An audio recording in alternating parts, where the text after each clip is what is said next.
एक संगठन के रूप में भी मोदी का नेतृत्व मजबूत कर दिया बीजेपी को, और 3 बार सत्ता दिला दी केंद्र की।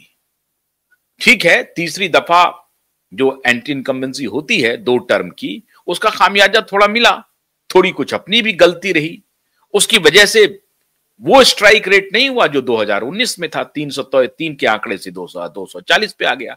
लेकिन 240 पे आने का मतलब है कि इधर जो समूह है उनको लगा कि बीजेपी 0 पे आ गई। 240 के आंकड़े को जीरो और 99 का जो आंकड़ा है अभी तक नहीं हुआ है। 99 का आंकड़ा ऐसा कि मान लीजिए सत्ता में आ गए हो। पिछले 30 वर्षों से कांग्रेस पार्टी 250 का आंकड़ा नहीं पार कर पा रही अपने तय, 200 का आंकड़ा नहीं पार कर पा रही है, 150 का आंकड़ा नहीं पार कर पा रही है। लेकिन फिर भी कांग्रेस पार्टी 99 को अद्भुत सफल मान रहा है और 240 लाने वाली पार्टी को 0 पर आउट करवा रहा है। यही काम इनका लगातार चलता रहा मोदी के खिलाफ। गुजरात में हर बार 3 बार के वो मुख्यमंत्री रहे, वहां चलता था कि इस बार 120 सीट नहीं ला पाएगा मोदी, और अगर 117 सीट आ गई तो मोदी की यह हार है, 112 सीट आ गई तो मोदी की हार है। मेजॉरिटी में तो फुल मेजॉरिटी में है मोदी, फुल मेजॉरिटी में लगातार परफॉर्मेंस कर रहा है मोदी। लेकिन उसमें भी आंकड़ा था कि 120 नहीं पार कर पाया, 117 पे रोक लिया मोदी को, मोदी हार गया। मेजॉरिटी में है मोदी लेकिन 120 नहीं आ पाया, 117 पर रोक लिया, 112 पे रोक लिया। अजब तरह का कैंपेन है मोदी को। वो 3 बार लगातार कैंपेन करते रहे, नहीं निकाल सके। उसके बाद तो अद्भुत, सोचिए, मोदी ने गुजरात छोड़ दिया। गुजरात छोड़ने के बाद मोदी ने पूरी कैबिनेट बदल दी, मुख्यमंत्री बदल दिया। अब वो बेचारे मुख्यमंत्री अब इस दुनिया में है भी नहीं, और समय मौत हुई प्लेन क्रैश में रूपानी जी की। पूरा कैबिनेट मुख्यमंत्री बदलने के बाद थंपिंग मेजॉरिटी से वो आ गए गुजरात में, फिर भी दाल नहीं गली। और वहां एक नए खिलाड़ी भी गए थे दम ठोकने के लिए, आम आदमी पार्टी। कुछ नहीं हुआ, ना आम आदमी पार्टी का हुआ, ना कांग्रेस का हुआ। हाँ, एक बार कांग्रेस ने बड़ी अच्छी फाइट दी थी और उसमें कांग्रेस के लिए, उसके लिए तारीफ होनी चाहिए, बहुत जबरदस्त टक्कर दी थी, और उस वक्त मौका था कि कांग्रेस सत्ता में आ सकती थी, नहीं आ पाई। खैर, अब किन्हीं कारणों से नहीं आ पाई। तो मोदी को सत्ताच्युत करने के लिए देश और विदेश की पूरी ताकत लगी हुई है, लेकिन मोदी है कि इनसे बात बन नहीं रही है और मोदी अपने रास्ते पर चलते जा रहे हैं। अब एक नई तारीख इन्होंने मुकर्रर कर दी है, 9 सितंबर की। अब इस तारीख में क्या है साहब, 9 सितंबर को उपराष्ट्रपति महोदय का नामांकन है, चुनाव है, मतदान है।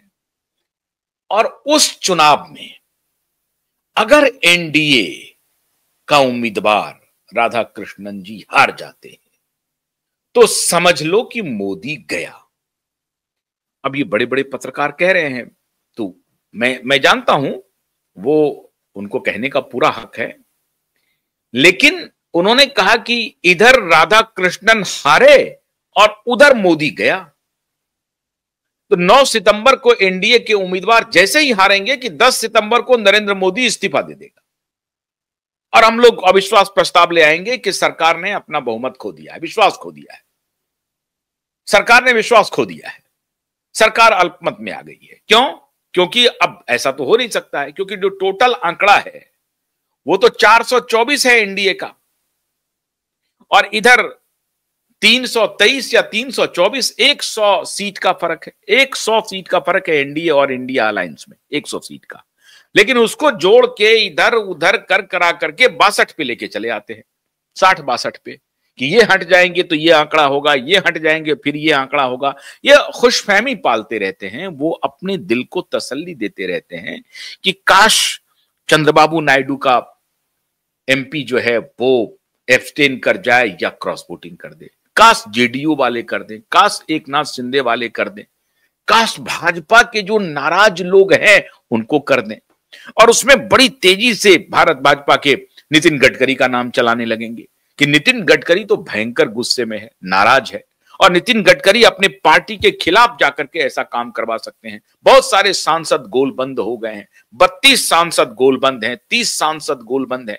आंकड़ा भी देते रहते हैं कि इतने सांसद जो कि मोदी से नाराज है, मोदी कैबिनेट से जो बाहर निकाले गए वो गोलबंद हो सकते हैं।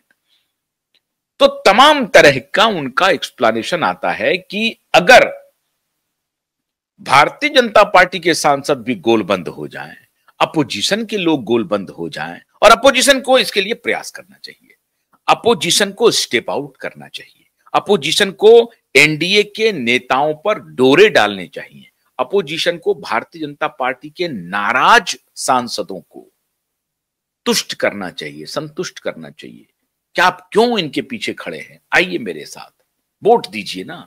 और यहां तो पता भी नहीं चलेगा, यहां तो गुप्त मतदान होगा, कुछ भी ना नाम होगा उस पर, ना कुछ नहीं होगा। मतदान हो जाएगा, इस पेटी में इतनी संख्या, इस पेटी में इतनी संख्या, बस इतना ही होना है। किसने किसको दिया ये पता भी नहीं चलना है। लेकिन साहब, मतदान में भी सीसीटीवी कैमरे लगे रहते हैं, है गुप्त मतदान ही, वहां पर 2 बॉक्स हैं, इधर से वो दिखता नहीं है, ये बात सही है। लेकिन सबको ये जो इधर से उधर जाने वाले होते हैं, ये उनकी आत्मा गवारा करेगी कि नहीं करेगी?